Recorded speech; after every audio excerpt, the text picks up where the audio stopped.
আচ্ছা, আমি যখন এই ভিডিওটা বানাচ্ছি ঠিক তার কিছুক্ষণ পরেই কিন্তু শুরু হয়ে যাবে ডুরান্ড কাপের সেকেন্ড সেমিফাইনাল মোহনবাগান এবং বেঙ্গালুরুর মধ্যে। তো সেই কারণে খুব লেন্থি ভিডিও তো নিশ্চিতভাবেই হবে না, কারণ ম্যাচ এনজয় করতে হবে প্রত্যেককে আমাদের। তো সেখানে কিছু ছোট ছোট বিষয় রয়েছে, যার মধ্যে প্রথম ব্যাপারটা হচ্ছে যে মোহামেডান স্পোর্টিং এবং নতুন করে আসা ইনভেস্টর ইস্যু। দেখো, এই যে গত কয়েকদিন আগে আমরা জানতে পেরেছিলাম যে সাচি স্পোর্টস তারা কিন্তু নতুনভাবে আসছে এবং বাংকার হিলও থাকছে, অর্থাৎ একটা বিগ ইনভেস্টমেন্ট মোহামেডান স্পোর্টিং পেতে চলেছে। তার একটা টার্ম শিট কিন্তু সিগনেচার হয়ে পড়েছিল, রেডি হয়েছিল সমস্ত কিছু, কিন্তু ফাইনাল কন্ট্রাক্ট রেডি হয়নি, প্রায় 15 দিন হয়ে গেল। এবং সেখান থেকে দাঁড়িয়ে কালকে রাত্রিরে বাংকার হিলের তরফ থেকে দীপক কুমার সিং তিনি ফেসবুক পোস্ট করে জানিয়ে দিয়েছেন যে আগামী দিনে হয়তো এই এগ্রিমেন্ট আর হবে না, এবং আগামী দিনে বাংকার হিলও মোহামেডান স্পোর্টিংয়ের পাশে থাকবে কিনা সেখানেও একটা বড় অনিশ্চয়তা কিন্তু তৈরি হয়েছে। তো স্ট্রাচি স্পোর্টস এবং বাংকার হিলে যে জয়েন্ট একটা কোলাবোরেশন হওয়ার কথা ছিল সেটা প্রায় আপাতত কিন্তু থমকে গেছে, এবং অবশ্যই মোহামেডান স্পোর্টিংয়ের ফিউচার নিয়ে ফ্যানরা কিন্তু প্রশ্ন তুলতে শুরু করেছে।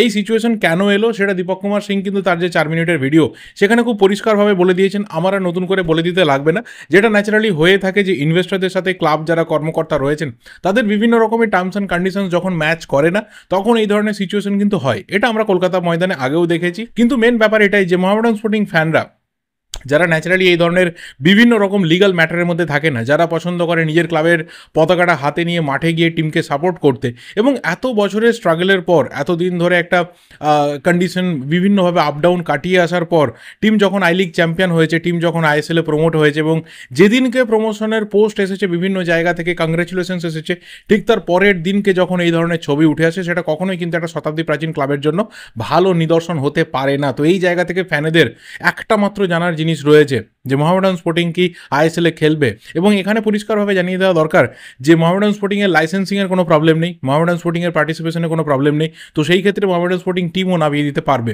এবং মোহামেডান স্পোর্টিংয়ের আপাতত টিম বিল্ড আপও কিন্তু কমপ্লিট, অর্থাৎ কোথাও কোনো প্লেয়ারের শর্টেজ নেই। কিন্তু যে জিনিসটা আগামী দিনে প্রবলেম হতে পারে সেটা হচ্ছে পাশে বড় ইনভেস্টর বা বড় অঙ্কের একটা ইনভেস্টমেন্ট না থাকলে, যেটা ন্যাচারালি হয় যে ফুটবল অপারেশনস এবং প্লেয়ারদের যে স্যালারি এবং আদার এক্সপেন্সেস রয়েছে সেটা কিন্তু মেটাতে গিয়ে প্রবলেম হতে পারে। তো সেটা যদি মোহামেডান স্পোর্টিংয়ে যারা ক্লাব কর্মকর্তা রয়েছেন তারা যদি মনে করেন যে না, কোনো রকম ইনভেস্টর ছাড়াই আমরা এই ব্যাপারটাকে পুরো হ্যান্ডেল করতে পারবো, ডিল করতে পারবো, তাহলে সেই ক্ষেত্রে প্রবলেম হওয়ার কিছু নেই। কিন্তু যেটা মেন ইস্যু আসবে সেটা হচ্ছে টাকার ইস্যু। এই টাকার ইস্যুকে যারা ওভারকাম করে ফেলতে পারবে তারা নিশ্চিতভাবে গোটা সিজন জুড়ে ফুটবল ময়দানে থাকবে। আদারওয়াইজ অফিসিয়ালি কিন্তু পার্টিসিপেশনের ক্ষেত্রে মোহামেডান স্পোর্টিংয়ের কোনো প্রবলেম নেই। কিন্তু একটা জিনিস নিশ্চিতভাবেই অন্ততপক্ষে ভারতীয় ফুটবল ফ্যান হিসেবে, বাংলার ফুটবলের ফ্যান হিসেবে চাইবো যে এই ধরনের ইনভেস্টমেন্ট ইস্যু যেন কোনো ক্লাবের ক্ষেত্রে না হয়। যত তাড়াতাড়ি সম্ভব যারা রয়েছেন সেই তিন পক্ষ মোহামেডান স্পোর্টিং, সাচি এবং বাংকার হিল, তারা বসে দয়া করে এটাকে মিটিয়ে ফেলুন, কারণ এখানে লক্ষ লক্ষ কোটি কোটি সমর্থকের কিন্তু আবেগের প্রশ্ন রয়েছে। তারা আলটিমেট ক্লাবটাকে ভালোবাসে, তাদের জন্যই ক্লাবটাকে চালানো। এখানে কোনো ব্যক্তি স্বার্থ কাজ করতে পারে না, এখানে একটা সমগ্র যে ফ্যান ফোরাম রয়েছে তাদেরই স্বার্থটা আলটিমেট দিনের শেষে দেখা উচিত, এবং তারা যাতে মাঠে যেতে পারে, তারা যাতে তাদের টিমকে সাপোর্ট করতে পারে, নিজের টিমের জয় এবং সমস্ত কিছু আনন্দকে ভাগ করে নিতে পারে, সেই দিকটাই সবার দেখা দরকার। সো আই হোপ কি এই ব্যাপারটা খুব তাড়াতাড়ি শর্ট আউট হয়ে যাবে এবং মোহামেডান স্পোর্টিংয়ের সমস্ত রকম প্রবলেম মিটে গিয়ে আবারও আমরা চেনা ছন্দে মোহামেডান স্পোর্টিংকে দেখতে পাবো। অ্যান্ড লাস্ট থিং হচ্ছে যে যেটা মেন ব্যাপার, যে মোহনবাগান আগামী দিনে অবশ্যই একজন ইন্ডিয়ান ডিফেন্ডারকে সই করাতে চলেছে।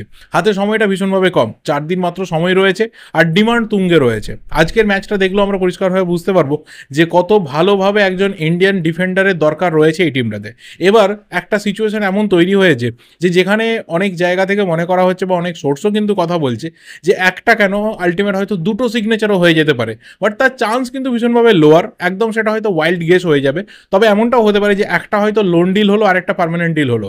সেই ক্ষেত্রে হতে পারে, কারণ যে পরিমাণে স্যালারি ক্যাপের আপাতত সিচুয়েশন সেটাকে মেনটেন করতে গেলে বা সেটাকে ব্যালেন্স করতে গেলে একটা যদি লোন ডিল হয় আর একটা যদি পার্মানেন্ট ডিল হয় সেটা কিন্তু ওয়েল ব্যালেন্সড হবে। কিন্তু লোনে আসবেটাকে দেখো, 3টে প্লেয়ার আপাতত বিভিন্নভাবে মোহনবাগানের র্যাডারে কিন্তু ঘুরে বেড়াচ্ছে। যাকেই জিজ্ঞাসা করো না কেন এই 3 নম্বরের পর 4 নম্বর নাম নিয়ে কিন্তু কেউই কথা বলছে না। এবং একটা জিনিস তো পরিষ্কার যে একজন এস্টাবলিশড ডিফেন্ডার লাগবে যে মাল্টিপল পজিশনে খেলতে পারবে, সেন্টার ব্যাক বিশেষ করে এই জায়গাটা দরকার। এবারে 3 জনের মধ্যে প্রথম নামটাকে না অ্যালেক্স হাজি। দেখো, অ্যালেক্স হাজির ব্যাপার অনেক কিছুর উপর ডিপেন্ড করে রয়েছে। নাম্বার 1, প্লেয়ারটার আর 1 বছর কন্ট্রাক্ট বাকি রয়েছে, 25-এ কন্ট্রাক্ট শেষ হয়ে যাচ্ছে। হায়দ্রাবাদের যে ডামাডোল সিচুয়েশন সেখানে দাঁড়িয়ে অ্যালেক্স হাজি হয়তো কন্ট্রাক্ট আর এক্সটেনশন করবে বলে মনে হয় না। এবার এখানে মোহনবাগানের কাছে অপশনস কি রয়েছে, যেটা শোনা যাচ্ছে যে মোহনবাগান অ্যালেক্স হাজিকে নেওয়ার জন্য 2জন প্লেয়ারকে অফার করেছে যে হায়দ্রাবাদকে তারা দেবে না। সিনিয়র টিমের কোনো প্লেয়ার না, ডেভেলপমেন্টাল স্কোয়াড থেকে বা ইউথ টিম থেকে 2জন প্লেয়ারকে দেওয়ার কথা কথা মোহনবাগান নাকি বলেছে। এবার এই ক্ষেত্রে হায়দ্রাবাদ কি সেটা অ্যাকসেপ্ট করবে? কারণ অ্যালেক্স হাজি যে লেভেলের প্লেয়ার, যদি তার পাল্টা ভালো লেভেলের প্লেয়ার ওরা না নিতে পারে, সেই ক্ষেত্রে প্রবলেম বাড়বে যে আগামী দিনে ওরা টিমও না ভালো আর অ্যালেক্স হাজির মতো ডিফেন্ডারকে ছেড়ে দিতে হলো। একটা সিজনই হোক না কেন, সেই একটা সিজনেও যদি অ্যালেক্স হাজি ভালো খেলে সেটাও কিন্তু তার জন্য দরকার। এটা ক্লাবের পয়েন্ট অফ ভিউ। প্লেয়ারের পয়েন্ট অফ ভিউ কি থাকবে যে যেভাবেই হোক আমাকে এই সিজনটা খেলতে হবে যে কোনো ক্লাবেই, এবং তারপর যদি আমি হায়দ্রাবাদেই খেলি 2025 আমার কন্ট্রাক্ট শেষ হয়ে যায়, তখন কিন্তু আমার টার্গেটটা থাকবে যে আমি একটা স্টেবল ক্লাবে যাব। এবং আগামী সিজনে আমরা এখন থেকে ফিল করতে পারি যে বেশ কিছু ক্লাবে কিন্তু ইন্ডিয়ান ডিফেন্ডারের ডিমান্ডটা বাড়বে। তো সেই ক্ষেত্রে অ্যালেক্স হাজি দেখতে পারি যে আমি যদি এই সিজনটা ভালো খেলি, তাহলে পরবর্তী সিজনে আমি অন্ততপক্ষে অনেকটা ভালো স্যালারি হাইক নিয়ে যে কোনো একটা স্টেবল ক্লাবে মুভ করব। তো সেখানে দাঁড়িয়ে মোহনবাগান অ্যাকচুয়ালি কি প্রসেসে অ্যালেক্স হাজিকে নিতে চাইছে সেটা হচ্ছে ডিপেন্ড করবে। যে দেখা গেল যে এই উইন্ডো যেটা রয়েছে সেখানে জাস্ট একটা প্লেয়ার এলো, এবং ধরে নাও তর্কের খাতিরে যে ফাইনালি প্রীতম কোটালি এলো, এবং দেখা গেল যে অ্যালেক্স হাজিকে গিয়ে জানুয়ারি মাসে একটা প্রি কন্ট্রাক্টে মোহনবাগান সাইন করিয়ে নিল, যে একটা ভালো স্যালারি অফার করে দেওয়া হলো, এবং জানুয়ারি মাসে একটা প্রি কন্ট্রাক্টে পার্মানেন্ট চুক্তি 3-4 বছরে তাকে সই করিয়ে নেওয়া হলো। এরকম একটা সিচুয়েশন হতে পারে। আবার এমনও হতে পারে যে এই সিজনে দুটো প্লেয়ারকে পাল্টা দিয়ে যেটা মোহনবাগান অফার দিয়ে রেখেছে সেখান থেকে অ্যালেক্স হাজিকে মোহনবাগান নিয়ে চলে এলো এবং পার্মানেন্ট চুক্তি হয়ে গেল। তো কোথাও কোনো প্রবলেমের জায়গা থাকলো না। ডিপেন্ড করছে যে এখানে অ্যালেক্স হাজি তার কোথায় কতটা ডিমান্ড রয়েছে, যে এই সিজনে কি করতে চাইছে পরবর্তী সিজনে, এবং অবশ্যই হায়দ্রাবাদ এফসি মোহনবাগানের যে প্লেয়ার দেওয়ার অফারটা শোনা যাচ্ছে সেটাতে তারা কতটা রাজি হবে। সেকেন্ড প্লেয়ার হচ্ছে হার্মিপম রুইবা। দেখো গত সিজন বলো এই সিজন বলো এই প্লেয়ারটা কিন্তু টার্গেটে রয়েছে, দীর্ঘদিন ধরে টার্গেটে থাকছে। হয়তো যদি এই সিজনে নাও হয় তাহলে পরবর্তী সিজনে আবারও মোহনবাগান টার্গেট করবে, কারণ মোহনবাগান এই প্লেয়ারটার ব্যাপারে ভীষণভাবে কিন্তু অপটিমিস্টিক যে একটা না একটা সময় গিয়ে তাকে পাবে। এক্সাম্পল যদি আমরা বর্তমান টিমটাতে ধরে নিই তাহলে দেখবো আপুইয়ার মতো প্লেয়ার বা অনিরুদ্ধ থাপার মতো প্লেয়ার দীর্ঘদিন ধরে কিন্তু মোহনবাগান র্যাডারে ছিল। বহুবার অফার পাঠানো হয়েছে, প্লেয়ার রিজেক্ট করেছে বা কখনো তার ক্লাব রিজেক্ট করেছে, বাট একটা সময় এসে কিন্তু মোহনবাগান সেই প্লেয়ারকে পেতে সক্ষম হয়েছে। তো ন্যাচারালি সেটা হার্মিপম রুইভার ক্ষেত্রেও হতে পারে, সেও দেখবে যে আমি কতটা গেম টাইম কেরালাতে পাচ্ছি।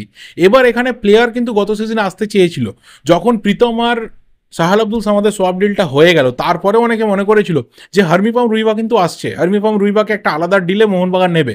সেটা হয়নি, তার একটাই রিজন, সেটা হচ্ছে কেরালা ব্লাস্টার্সের একটা আস্কিং ফি এমন লেভেলে চলে গেছিলো, সেখান থেকে দাঁড়িয়ে কিন্তু আর মোহনবাগান আর নেগোসিয়েশন করেনি। এবং এই সিজনে আগে থেকেই অলরেডি কেরালা ব্লাস্টার্স এমন একটা তার প্রাইস ট্যাগ দিয়ে রেখেছে যে সেটা নেগোসিয়েট করলেও এমন একটা জায়গাতে হয়তো নামবে, সেটাও যথেষ্ট পরিমাণে বেশি। তো হার্মিপম রুইবা একটা বিরাট বড় কি বলবো ওই লাকি ড্রয়ের মতো হয়ে যেতে পারে এই ক্ষেত্রে, যে আসবেই বা আসার চান্স থাকছে, হার্ডেস্ট একটা চান্স থেকে যাচ্ছে এরকমটা বলা যাচ্ছে না। বাট যদি হয়ে যায় 31 তারিখের মধ্যে, দেন এটা কিন্তু একটা বিগ ডিল হয়ে যাবে মোহনবাগানের ক্ষেত্রে, কারণ লং টার্মে প্লেয়ারটা টার্গেটে রয়েছে এবং লং টার্ম বেসিসে কিন্তু তাকে নিতেও পারবে। আর যদি হার্মিপম রুইবা এবং অ্যালেক্স হাজি এই দুজন প্লেয়ারকে নিতে পারে মোহনবাগান, তাহলে কিন্তু লং টার্মে মোহনবাগানের ডিফেন্সের যে সমস্যা সেটা কিন্তু মানে কেটে যাবে, এবং অন্ততপক্ষে 4-5 বছর দুটো ইয়াং প্লেয়ারের উপর ভরসা করে মোহনবাগান এগোতে পারবে। এবার যদি দেখা যায় যে এই দুটোর কোনোটাই হলো না, কোনোভাবে এই দুটো প্লেয়ারের ডিল মোহনবাগানে এলো না আপাতত, সেটা পরবর্তী সময়ে এলো কি এলো না পরের ব্যাপার, তাহলে হয়তো একদম লাস্ট মুমেন্টে প্রীতম কোটালের ডিলটা কমপ্লিট হলেও হতে পারে। কারণ ফাইনালি প্রীতম কোটালের ক্ষেত্রে শোনা যাচ্ছে যে কেরালা একটু হলেও নাকি তারা নমনীয় হয়েছে, একটু হলেও তারা সফট হয়েছে, যে হ্যাঁ চলো একটা লেভেল অবধি গিয়ে কথা বলার পর প্রীতম কোটালকে ছেড়ে দেওয়া হতে পারে মোহনবাগানকে। এবং সেই ক্ষেত্রে মোহনবাগান যেটা চাইছে যে ট্রান্সফার ফি দিয়েই পার্মানেন্টলি প্রীতম কোটালকে 2 বছরের চুক্তিতে সই করাবে, তাকে হোম কামিং করিয়ে নেবে। এটা হচ্ছে একদম লাস্ট লেভেল। বাট যদি এই মুহূর্তে দাঁড়িয়ে মেন টার্গেটের কথা বলো তাহলে obviously Alex Haji or হার্মিপম Ruivah. আর যদি একদম এক্সট্রিম লেভেলে কোনো কিছু গিয়ে পসিবল হয় তাহলে অ্যালেক্স হাজি অ্যান্ড হার্মিপম রুইবা। তো ফাইনালি কি হয় সেটা হচ্ছে ব্যাপার, কারণ হাতে আর 4 দিন সময় পড়ে রয়েছে। একজন প্লেয়ারও যদি আসে সেটাও মোহনবাগানের জন্য ভালো। আর এখানে যদি আমি আমার নিজের পার্সোনাল ওপিনিয়ন দিই, কতটা ম্যাচ করবে কি করবে না আগামী দিনে মিললো কি মিললো না ডাজন্ট ম্যাটার, বাট আমি কোথাও পার্সোনালি চাইবো যে অ্যালেক্স হাজির ডিলটা যেন মোহনবাগানে হয়। কারণ অ্যালেক্স হাজি একজন ভার্সেটাইল ডিফেন্ডার, যে ধরনের প্লেয়ার প্রীতম কোটাল সেই ধরনের প্লেয়ার কিন্তু অ্যালেক্স হাজি রাইট ব্যাকে খেলতে পারে, সেন্টার ব্যাকে খেলতে পারে। তো ভার্সেটাইল যখন তোমার প্লেয়ার হয়ে যাচ্ছে তখন কিন্তু তুমি তাকে মাল্টিপল পজিশনে ইউজ করতে পারবে এবং লং টার্মে সেটা কিন্তু টিমকে বেনিফিট দেবে। অপশনস কিন্তু বেড়ে যাচ্ছে, কারণ রাইট ব্যাকে এক্সট্রা অপশন নেই। তো সেই জায়গাটা কিন্তু অ্যালেক্স হাজি এসে গেলে অনেকটা মিটে যাচ্ছে, কেটে যাচ্ছে। তো ফাইনালি দেখা যাক কী হয়। আর এতে তোমাদের কী কী ওপিনিয়ন রয়েছে অবশ্যই কমেন্ট করে জানিও। এই ভিডিওটা এই অবধি, ভালো লাগলে লাইক করো, শেয়ার করো, যা যা ওপিনিয়ন্স রয়েছে অবশ্যই দিতে থাকো। দেখা হবে পরের ভিডিওতে। Till then subscribe the channel যদি নতুন হয়ে থাকো। Thank you and good bye.